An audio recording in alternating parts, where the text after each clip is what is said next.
Baik, selamat datang kembali di channel Tanya Soal, di mana di video kali ini kita akan bahas materi tentang matematika maupun kuantitatif yang bisa dipelajari baik kamu yang mengikuti UTBK ataupun ujian mandiri dari berbagai macam PTN yang menggunakan format TKA maupun TPS untuk kuantitatif. Kemudian kita akan coba bagaimana cara menyederhanakan pola pikir, karena selama ini semakin ke hari belakangan ini kita jumpai bahwa alokasi waktu yang diberikan kepada peserta semakin lama semakin berkurang dibandingkan tahun-tahun sebelumnya. Kita akan coba memberikan sebuah bagaimana cara pandang kita dalam menyelesaikan masalah sehingga soal-soal yang kelihatan sangat rumit bisa kita kerjakan dengan cara yang lebih sederhana, kemudian bisa hemat waktu cukup banyak ya dibandingkan cara-cara konvensional. Ini bukan sekedar mengajar secara cepat, tetapi ini adalah mengajar bagaimana cara berpikir lebih kritis dalam menghadapi soal. Kita perhatikan soal pertama. Jika pasangan PQ adalah solusi dari sistem persamaan 1 per A tambah 1 tambah B sama dengan 2, A tambah B sama dengan 1, berapakah nilai dari P kuadrat tambah 2Q yang mungkin? Ketika kita menjumpai soal seperti ini, yang kita bayangkan pertama kali adalah melakukan eliminasi, biasanya seperti itu, atau mensubstitusikan. Biasanya kita substitusikan ini adalah A sama dengan 1 dikurang B. Jadi nanti kalau A-nya kita jumpai, kita ganti jadi 1 kurang B dan sebagainya. Nanti kita faktorkan. Nah, di sini akan saya coba ajarkan bagaimana pola pikir saya selama ini ketika mengajari siswa saya, sehingga mereka bisa mengerjakan soal-soal demikian yang kita harapkan dengan waktu yang lebih singkat ya. Kita perhatikan 1 per A tambah 1 tambah B sama dengan 2, A tambah B sama dengan 1. Kita perhatikan di soal ini sudah ada sama-sama unsur B-nya, langsung kita kurangkan. Jadi 1 per A tambah 1 dikurang A sama dengan 2 kurang 1 adalah 1. Maka 1 per A tambah 1 sama dengan, kita pindahkan minus A-nya ke kanan, jadinya A tambah 1. Kalikan 1 sama dengan A tambah 1 kuadrat. Untuk memperoleh nilai A tambah 1, kita akarkan nilai 1 sama dengan 1 ataupun sama dengan min 1. Karena kalau A tambah 1-nya min 1 dikuadratkan juga memberikan hasil yang di sebelah kiri juga 1. Dengan demikian kita peroleh A-nya sama dengan 0, A-nya sama dengan min 2. Berarti ini nilai P-nya. Karena di sini nilai A itu sebagai komponen huruf A ya. Kemudian nilai Q-nya adalah ketika A-nya 0, kita tinggal kembalikan ke persamaan ini, kita ganti A-nya jadi 0, maka B-nya adalah atau Q-nya sama dengan 1. Yang di bawah, ketika A-nya min 2, maka B-nya bernilai 3. Yang tadi adalah P kuadrat tambah 2Q, berarti 0 kuadrat tambah 2 kali 1, berarti ini 2, atau minus 2 kuadrat tambah 2 kali 3, berarti jawabannya adalah 10. Yang kita ambil jadi jawaban adalah B. Kita lanjut ke soal berikut.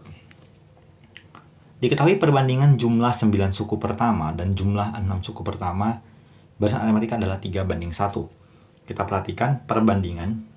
Di sini udah pakai perbandingan. Kita langsung bandingkan jumlah suku ke-9 atau S9. Kita bandingkan dengan jumlah 6 suku S6.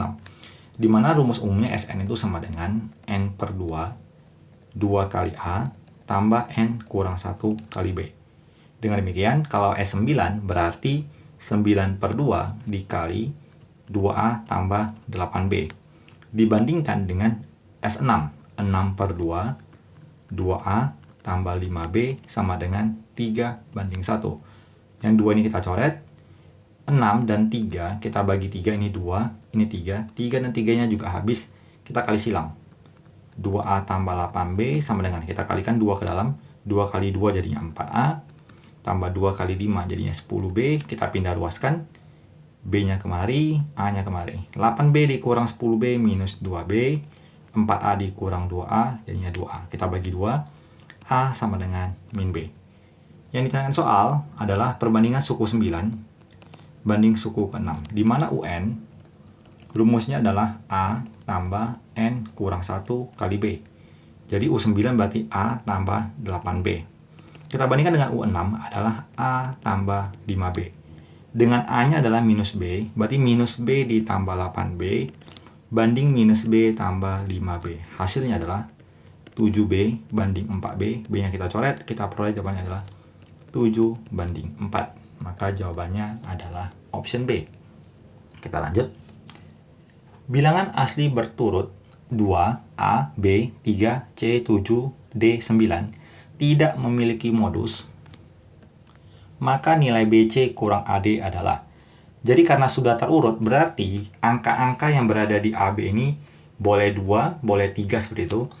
Boleh juga 2 semuanya ini angka 2 misalnya. Tetapi kalau kita buat angkanya A dan B ini sama-sama angka 2 semua, maka dia sudah memiliki modus 2 karena angka 2 sudah lebih banyak muncul dibandingkan angka-angka yang lain.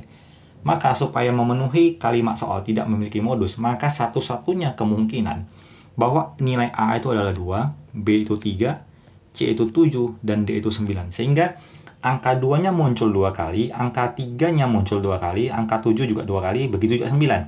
Sehingga tidak ada angka dominan yang muncul lebih dari 2 kali. Dengan demikian, tinggal kita substitusikan nilainya. Nilai B-nya 3, C-nya 7, A-nya 2, D-nya 9. 21 kurang 18, jawabannya 3. Jadi jawabannya adalah option C. Kita lanjut. Di dalam kotak terdapat 4 bola merah, 6 bola putih. Jika diambil secara acak 3 buah bola, maka peluang mendapatkan paling banyak 2 bola putih. Kita akan coba berasumsi terlebih dahulu. Jadi kalau kita ambil 3 buah bola, maka kemungkinan terjadi adalah kita terambil 3 buah bola merah, 2 merah, 1 buah putih, kemudian 1 buah bola merah, 2 putih, atau 3-tiganya putih. Nah, di sini disebutkan bahwa peluang mendapatkan paling banyak 2 bola putih. Berarti dari 0 putih sampai 2 putih. Jadi kalau kita berpikir secara biasa, secara konvensional, kita akan hitung berapa peluang untuk mendapatkan 3 buah merah. Yaitu dari 4 merah diambil 3, dari 4 merah diambil 2, dikali 61, ditambah 4 merah diambil 1, dikali 6 putih diambil 2, per totalnya 10 bola diambil 3. Ini kita hitung. Perhitungan kombinasinya melibatkan 3 kali perhitungan, cukup rumit. Tetapi kalau kita berpikir lebih kritis adalah untuk mendapatkan nilai yang ini sama aja dengan total dikurang peluang kita ambil yang 3P. Jadi kalau 3P-nya kita hilangkan, maka kita peroleh jawaban yang sama dengan yang saya tandai yang ini. Jadi totalnya adalah 1 dikurang peluang terambilnya 3 bola putih adalah dari 6 kombinasi 3 dibagi kombinasi 10 3. Nah, tugas kalian adalah membandingkan kedua hasil ini.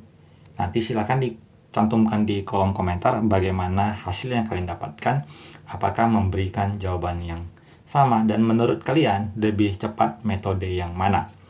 Kita lanjut. Banyaknya solusi bilangan real untuk sistem persamaan berikut. X tambah Y sama dengan 5, 2X tambah Y kuadrat sama dengan 4. Jadi, seperti soal yang pertama, kita perhatikan di sini ada Y, ini ada Y kuadrat.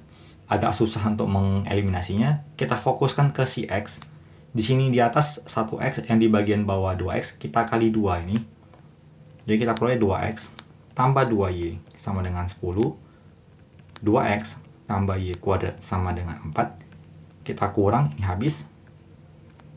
2Y kurang Y kuadrat sama dengan 6. Kita pindahkan semua ke kanan. 0 sama dengan Y kuadrat kurang 2Y ditambah 6. Untuk mencari apakah bilangan ini memiliki solusi, kita uji ke nilai B kuadrat kurang 4AC. Jadi B-nya adalah min 2, A-nya 1, C-nya 6. 4 kurang 24 sama dengan negatif 20. Tanda negatif menyatakan bahwa si persamaan yang Y kuadrat kurang 2Y tambah 6 ini tidak memiliki solusi. Tidak ada nilai Y yang memenuhi. Artinya dengan demikian, kalau Y-nya tidak ada, maka otomatis juga nanti X-nya tidak ada. Jadi tidak ada pasangan X dan Y yang memenuhi sistem persamaan 1 dan 2. Maka jawabannya adalah option A. Kita lanjut ke soal berikut. Titik potong garis 5X tambah Y tambah 6 sama dengan 0. Dan Y sama dengan min X kuadrat berada di kuadran berapa? Jadi kita substitusikan langsung. Si Y-nya itu min X kuadrat kemari. 5X kurang X kuadrat tambah 6 sama dengan 0. Kita faktorkan. Agak susah rasanya untuk memfaktorkan X kuadrat yang ada negatifnya. Jadi kita kali negatif.